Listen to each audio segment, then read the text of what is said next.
Hello and welcome back to another Out of Spec podcast episode. I'm here with my colleague Zach, and we are talking about electric camping. Zach, how are you doing, sir? Oh, doing good, doing good. Just late night here in Colorado, but yeah, excited to talk about this because there's a lot coming out for electric camping, and I think it's going to be a really hot topic. Yeah, well, that's the thing. It's like, is this even going to work? So, for example, I own a van. I'm a huge fan of van life. I think it's a great way to put yourself in, a small vehicle that can go out into the wilderness or even in urban areas, depending on how you use it, and you have all the amenities at home. For example, in my Sprinter, I have a Winnebago Revel conversion. I have a shower, I have a kitchen, I have a cooktop, I have a bed. And I have a storage location, plenty of storage, and I can even put dirt bikes in the back and tow a trailer.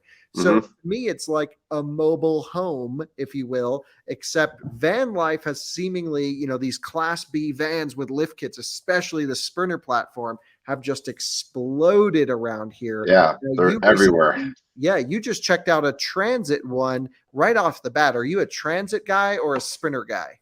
I'm a transit guy. I like Ford, and I think they're already ahead of the game with the e-Transit already here, and you can get it without anything on the back, the just the chassis already. You can order that from Ford right now, which is super exciting. And I love. I don't know if you ever seen the Transit Class C motorhomes that they do as well on the same platform. Yeah, I guess the So B plus or the C minus, however you want to put it. yeah, the itty bitty C. But it's really exciting because with that you'll have a lot more adventures. You can put more people in it. Like because with your van it does have its downsides, right? Like your current Sprinter, like for you and Alyssa is perfect. You got two dogs.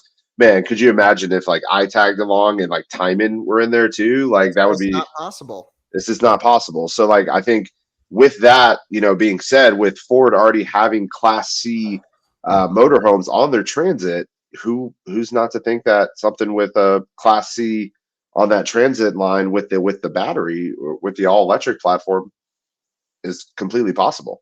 Yeah, I think definitely they have the best starting point because the single rear wheel transit, I believe it's just a 1500, low Hmm. payload capacity because of the big Right. battery pack. So let's break this down really quick. Everyone loves vans. We all love getting out into the wilderness. The problem with my van is the drivability. The Sprinter up at high elevation, I got a ton of lag because the natural air density is low, which means it takes a long time for it to build boost. It's really slow. Hmm. And honestly, it doesn't get that good of fuel mileage. So, what would it be like if my van was electric? I would have other major concerns, don't you think?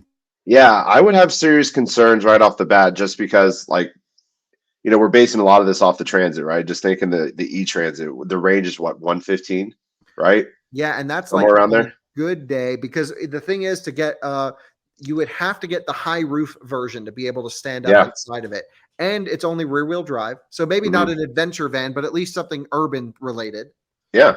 Something that will get you out there, right? But then you're putting all that weight on it. You're going to put a ton of weight in it. Even if you're building it yourself or, if you're using lightweight materials, you got to add, let's just say 1,000 pounds. So you're getting close to payload capacity because you already have that giant battery on there. So what is it? How's that going to affect your range? Is your range going to be like, is your livable, drivable range going to be like 50 to 75 miles? Like maybe Honestly, worse?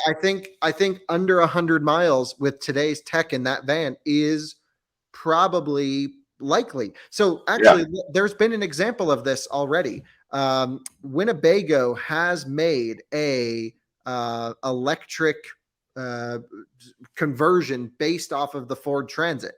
They Hmm. said that it had about 120-mile range. Wow. Okay. Um, and what's interesting is they did not use the e-Transit drivetrain. They Oh, okay. used which we've also tested this one, the Lightning E motors heavy duty transit conversion. So this is not done by Ford. This is done right here in Loveland, Colorado. Yeah, I've seen them. Yeah, they put in their 86 kilowatt hour battery pack. They get the dually in the back, the wide fenders. It looks good because it's Yeah. 3,500. And that has pretty good range according to Winnebago. Now, I'd That's love not to bad. test one of those. But in reality, it's very expensive. I think just the battery pack conversion last time I checked was 90 grand Oh, just to make it electric. And you still got to buy a full, you transit still got to and buy the van. Yeah. Right. And so they, Winnebago did a one-off for, I don't know if it was CES or one of these shows. And so, like, just to prove it's possible. But let's talk about the realities of buying that van. Certainly, let's just say, Class Bs in general, this class of van is expensive and the quality isn't that good right now. No matter which manufacturer you go to, if it's Winnebago, if it's what are these ones where they have the Overland, other versions of the Sprinters. Anyway, Hmm. you get a whole bunch of, maybe three. Jayco has one now. Yeah. There's like 3 or 4 different converters of Transit and Sprinters in mass market. They're all 200 grand. No, between 150 and 230. Yeah. Especially And if you get a diesel. yeah, well, of course, yeah. And then, like, okay, let's say you wanted to make that electric. Well, that's going to be an additional, if you convert it aftermarket, at least 90 grand. Thankfully, with RV stuff, you can finance it out for years and years. But by that point, the technology will be outdated, batteries will be degraded. It's still very much early days. It's a rich man's game at this point. Yeah. And I think it's a compromise with today's tech, at least in vans. Most of the tech is going into Silverado EV, F-150 Lightning, Rivian R1T, which might be the best camping solutions because those are purpose-built trucks. But at least with vans, the e-Sprinter in Europe is front-wheel drive. It kind of sucks. Yeah. The Rivian Amazon van could be a cool platform, That could but be cool. again, not like class leading tech. It's just designed to do routes around. When I go in my Sprinter, I want to get out in the middle of nowhere. I want to go see the wilderness. I want to go get on top of a mountain. That's why I got that thing. Right. And honestly, the range, I'm not Mr. Range, but I think the range is going to be so low if there were electric camper vans that it would be unusable. Now, what is your opinion about longer charging times? I feel like that's less of an issue because you're plugged into a charger with your entire house. What do you think? Hmm. I think it could go a couple of ways. One, you mentioned range, right? Like range is going to be terrible, and well, okay, it could be bad. Okay, let's say you live here in Colorado, right? And I want to go camping at an RV park because I'm an RV park guy. I love RV parks. I got a kid. They got pools. They got everything you need. They got electricity. So you plug in your van, your e-van, and on 50 amp. So you're going to be pulling pretty good juice off of that. And then over the course of a couple of days, no big deal. I'll be there for a while. I can have all my amenities. I can go fully electric, drive into town, do whatever I need to do, come back, plug back in. I think that is a real possibility for these e-vans because you'll be able to, enjoy everything. Now off grid, now you go off grid and then you're setting up solar panels outside, I guess. Maybe you have some. You're going to need to put a whole field of solar Yeah. because these things are going to be so inefficient. Yeah, it's going to be crazy. Like, even those huge Jackery batteries that you can get, you can get like 1.5 kilowatts or something is like the biggest one you can get. And it comes with 4 solar panels and it'll charge that. It'll be like 9 to 10 hours to charge one of those in direct sunlight, so is it realistic? I don't think so. To go off grid and be in an camping van, you're probably going to get stuck out there. Now to go to an RV park, if you're an RV park lifer, you could probably do it. And if you have 100 miles of range, the way Electrify America is set up, most of the stations, not all, have like 100-mile gaps between them. At least like when I go home to through Kansas down to Texas, there's this charger every 100 miles. So that's realistic to me, but that'd be a big stretch, and you have to go deep charges every time. So you're gonna be pushing it to the absolute max. Yeah, So I think that's a bit. Honestly, I think we're going to need to see the 150 to 200 kilowatt hour battery packs in these things just because they're going to get under 2 miles per kilowatt hour. There's huge roofs, highway speeds. We see Sprinters ripping across I-80 at 80 miles an hour everywhere out here. And so people aren't going to want to change their lives to work around the van. There'll be a couple nerds like me who are like, let's do it. But people ultimately want to buy a better product. And at least for passenger vehicles, electric is a better product 99% of the time. You have an Ioniq 5. I've been driving my cheap Leaf around and it's amazing. And so electric is the better solution. So here's what I'm proposing before we get into looking at what manufacturers are doing. What about a plug-in hybrid van? I like that.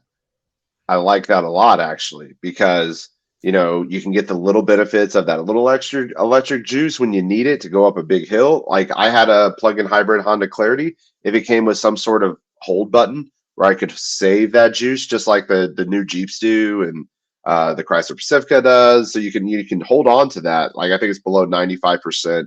You can start holding the charge of the battery. So like you were complaining about going up the Ike in your van, man, imagine if you could just pop the electric on, just juice on up and Yeah, just and so that's certainly a great performance enhancer, and we've seen electric and combustion actually work really well. I'm not sold on this whole like let's drive electric every day and combustion on the weekend. I think it's like a really good mix of yeah, having these two powertrains to make it move, but also this hold function that you bring up would be amazing by the time you get out to the trail because then yeah. you can run your AC all night. You'll have a built-in battery pack. You can run your heater all night. Hmm. You may not need a diesel heater. My problem is I have I don't know 7 or 8 kilowatt hours worth of battery storage in my van. I only get like 3 hours of AC, and then the Ooh. thing's out. So in the summertime, my van like I got to crank up a generator, and then I'm like Hmm. this just sucks. So if I had a built-in battery pack that could be used as a performance enhancer as well as a camping power Yeah. source, Well, that it would is have to be a good sized pack though, too, right?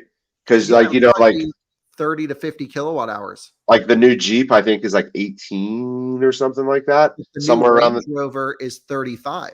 Wow, that's a big one. Yeah, I know, and Yeah. it's got 50 kilowatt CCS DC charging. That would be nice. Imagine like, Ford says, okay, let's take the power boost. That's our base platform for this. We'll put the power boost in there, we'll put a bigger battery on it. We'll give it a J172 plug. You can plug it in, do, 11 kilowatt hour charging or something like that. Put a really big charger. You don't need necessarily the fast charging, but, put a really big onboard charger on there and you can pull some serious juice. But I love that idea of having that 40 kilowatt hour battery or so, maybe less, and then you could run your AC all night. You said you have like 8 in your van right now. Imagine if you had like 4 times that, you could pretty much run your AC all night. The next day you're going to crank up, go to your next destination or wherever you might go, and Yep, then the batteries potentially recharge off the gas totally motor could. along the way. Yeah, 100%, because I think the goal here isn't necessarily to increase efficiency. It's just to increase the amount of usable energy capacity and improve driving dynamics, but yeah, also being able to carry that with you. So that's one solution, which is I'm not sold on battery electric technology today to make an electric van possible. Certainly, you could throw a million batteries in there. It's going to weigh a lot, but the yeah. biggest problem is it's going to cost a ton of money. We're already up on the payload of these things. Like I think I can only put 15 or 1600 pounds in my Sprinter. Transits have a bit higher payload, especially the 3500 conversion. Hmm. But like then you're like, oh my god, can I even bring a motorcycle on the back of this thing? Yeah. To stick within the Well, limits. then, a lot of people tow trailers with their vans. I see it all the time around here. Yep. Like, could you imagine throwing a trailer on the back of that thing too? Your range is already terrible. Like, what if like I have a motorcycle or I have a Jeep I want to bring with me and slap on the tow bar and take it out to the mountains? Yeah. Oh my gosh, that would just be end of the world. And you could go the GMC route. Hey, let's throw a 200 kilowatt hour battery at it, and it'll get 300 miles of range or something. But you're going to carry around all that weight. It's going to add all that extra cost, and it's going to be completely out of the realm of possibility. Yeah, because the problem is van life is a smaller market than a passenger vehicle. So you can't necessarily build at the scale that you could a Model 3 or a Model Y. It's lower volume, lower production, higher cost. And so I think battery electric is out for America, Yeah, the way we use vans. the way it is But right now. there is not a plug-in hybrid solution on the market, and it seems like whoever can do it first will just win this thing. Yeah, I mean, I've never thought about that until we've had this discussion, obviously, and like, that's really good idea, That's the man. move. Because yeah, that is really the move because it's the best of both worlds. And people who are RVing, they're not going to be really wide open to sitting at a charger for hours and hours and hours. And like you said, you're already RVing. You've accepted the fact that you're going to be horrible for like the environment and like driving around. Like you're just Sure. not going to be. There's no efficient way to do it. People can lie all they want and say my Sprinter van gets 23 miles to the It gallon. does not. And like, there's no way. Like so, like just being able to have that little extra juice, for camping for drivability, and maybe you'll get like 1 or 2 miles per gallon. It reminds me of like the early hybrid days. You remember like the Tahoe hybrid when that came out, Yes. and it got Yes. like 2020 all the way around, and Yep. it's like cool. I'm still driving my Tahoe, and it's working great. Yep. Exactly. So, okay, I totally agree on all those points. can we talk a little bit about what's currently on the market today briefly to see Sure. where manufacturers are heading? Because obviously we've stated there's a huge wide open market for either Mercedes or for Ford to make a plug-in hybrid with at least 30 to 40 kilowatt hours worth of battery storage, fully integrated with the manufacturer of the RV to tap into the power systems. It has to be an open standard that they could tap into. That's going to be key. But there's a really neat secondary solution, which is called the CampWorks NS1. And these are built by our friends down here in Colorado. We're actually going to be testing them pretty soon.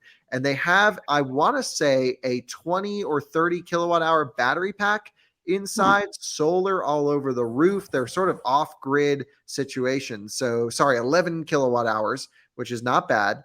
And that's a towable. So you're not using that to move anything at all. Oh, very It's cool. sort of a solar powered off grid trailer. And It's like a teardrop, right? Like a teardrop. Yeah. yeah. So that is something that is kind of neat, but again, not really solving the van life problem. That's something I'd like to tow behind my Sprinter today or my Rivian today would be really cool, because then you have the electric truck and the sort of electric trailer and you can do some power sharing. That's interesting. Well, I think it's really cool, but I'm curious, the 11 kilowatt hour battery, what is that running? Like I'm not seeing an AC. Is it just running like you're charging your cell phones and things like that? Yeah, I mean, I think we need to play around with it. We need to see. Yeah. So I think. Okay, no, here it is, fully electric climate control. So I guess it does have a little AC on it. Yeah, that's cool. We got to play around with that. So that's coming up. But again, I think we're not talking about electric trucks and camping. That'll be a different topic. We're talking Class B vans. So there have been some new vans coming on the market in Europe that I think can pave the way coming over here to the US. And again, European van life is very different than US van life. They're just starting to get the like full size Sprinter off-roady conversions that really are the only Class Bs we see out here. The lifted Transits and the Dodge Pro Masters. Yeah, I don't like the Pro Masters. Yeah, I'm not a Pro Master fan. Yeah, that's like they're all front wheel drive, right? They're front wheel drive vans. It's just if you roll up in a Pro Master, it's just like whoa. Yeah. Sorry, couldn't get the Sprinter. But honestly, the Sprinter drivetrain kind of sucks too. So Mercedes has a camper version of the EQV. So in the US, we don't have the EQV, but this is a small pop-up tent version. We have a small, Mercedes actually sells factory direct, a camper version of what's called the Metris here in America. And the Metris is like the small van that they make. And they have a little pop-up tent and a bed in there, and it's pretty cool. In Europe, they did the same thing and just made it fully electric. I think that's not really useful for our market. That's a smaller van with a 90 kilowatt hour battery pack that has pretty good range, and like you can cruise around and sleep in it. But I don't really think people in America are looking for small vans. We want to have a shower. We want to have a kitchen. We want off-road capability. At least I do. We want to have storage. And so I think that doesn't solve the need. But for the European audience, that could work. That could work. But then there's also the ID Buzz coming, which is going to be a long wheelbase version here in America. We know someone's going to make a pop-up version. Volkswagen has already created an accessory line with a pull-out cooktop with a bed in the back of it. So they know that people are going to be van lifing these things. What's your impression of that? Is that still too small for what we're talking about with the Sprinter Transit ProMaster world?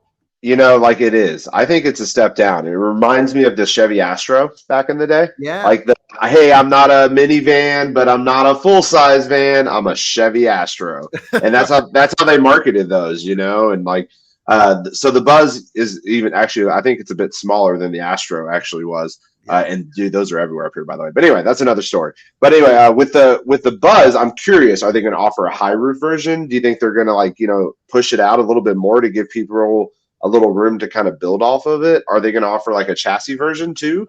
I don't know, because I'm not seeing a high roof version. I'm not seeing a chassis version. They have an open cargo version for the US, for the European market. And there's plenty of people who will build on that. You know, I can think of plenty of hipsters around, Colorado. That's such a big thing up here. Like people are living in these vans on the streets. Yes. Like people have actively chosen to say, you know what? I'm done with the high rent. I'm done with the high mortgage. I'm going to buy a van. I'm going to leave my significant other and I'm going to hit the road and I'm going to just be in a van, We only and know a that's, few people who have done that. I, I, I, I don't know where I got that from, but it might be someone I know.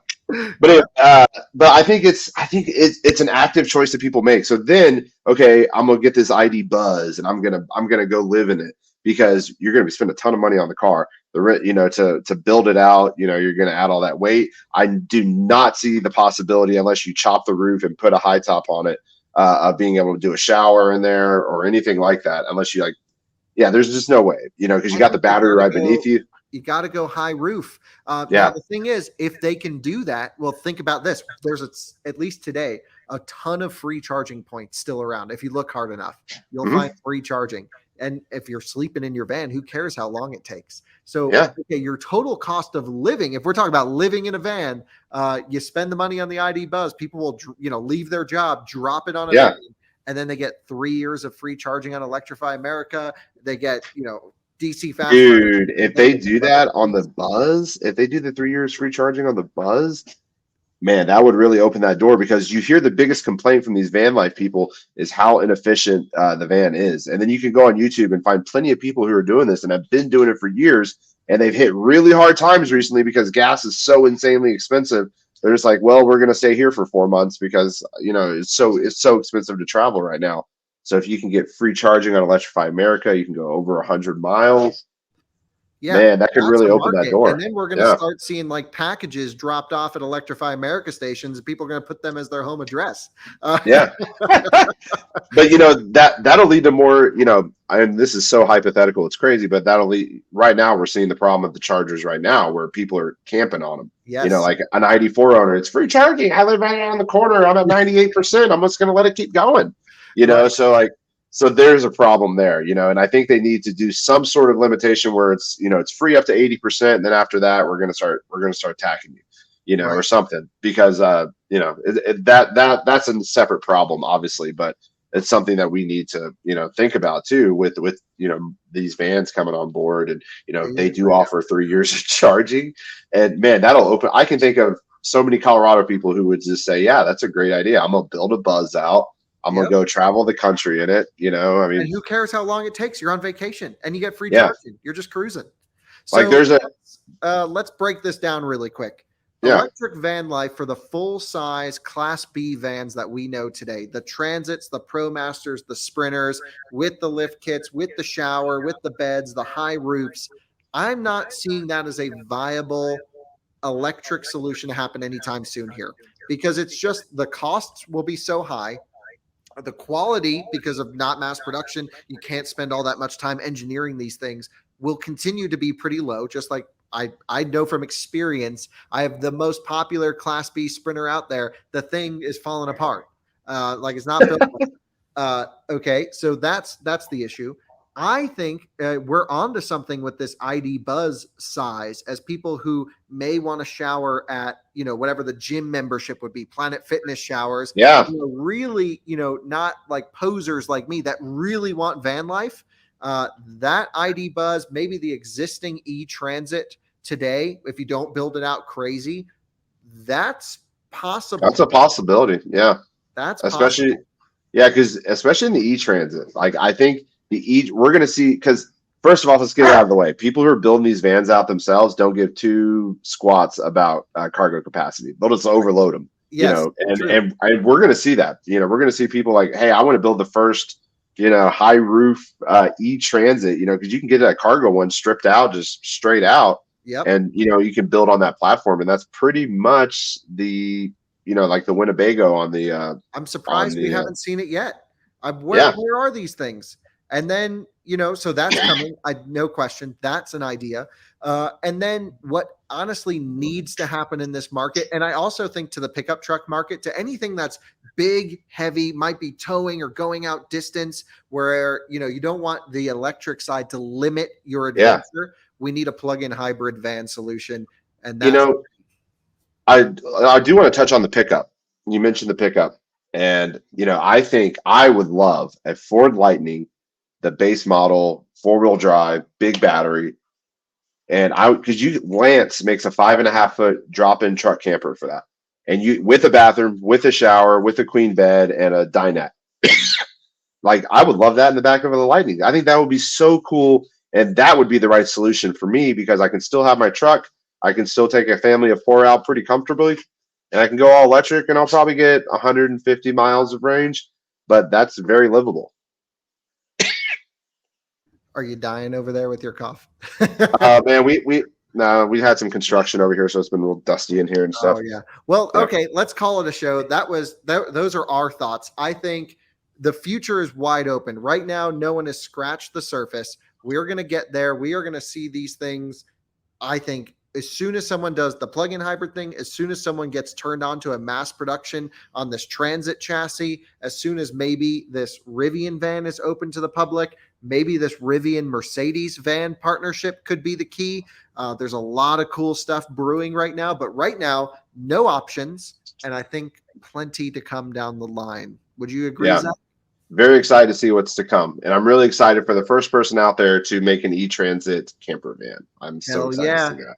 Well, thanks for watching another episode of the Out of Spec podcast. If you have a video topic or a podcast topic you want us to discuss, throw it in the description below. Zach can be found on Twitter. I'll put it down below. You can also check out Out of Spec Overlanding to see more of Zach. That's what I'm at. And we'll catch you on another one soon. Bye-bye. See you, Kyle. Have a good night. See you, Zach.